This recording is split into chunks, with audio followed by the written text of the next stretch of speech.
God chose David to be the next king of Israel. King Saul had died, and God gave his people a time of peace. David lived in a beautiful palace in the city of Jerusalem.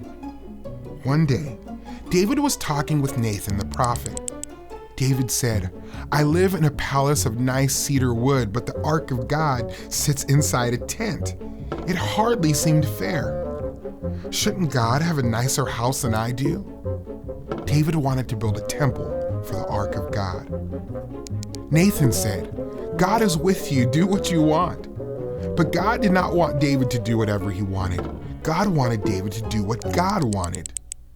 That night, God gave Nathan a message for David. This is what God told Nathan to say.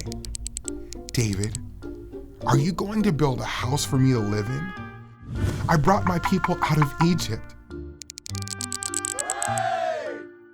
I gave them leaders to guide them. The entire time I have been with them, my house has been a tent. Did I ever ask anyone to build a temple for me? You used to be a shepherd, David, but I made you king.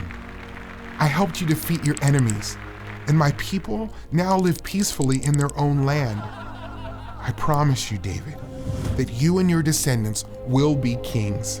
When you die, one of your sons will be king.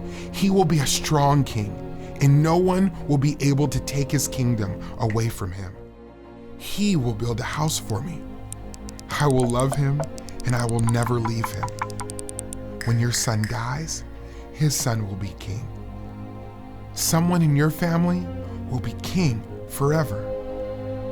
Nathan told David everything God said. David went into the tent he had set up for the ark of the Lord. He sat down and prayed. "God, I don't deserve anything you have done for me, and you promised to do so much more. You are so great. There is no one like you. You chose the Israelites to be your own people. You rescued them from slavery in Egypt.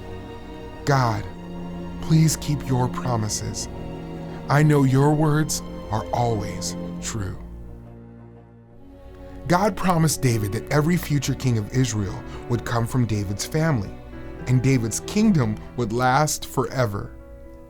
God kept his promise by sending his son, Jesus, as one of David's descendants. Jesus is our king who will rule over God's people forever.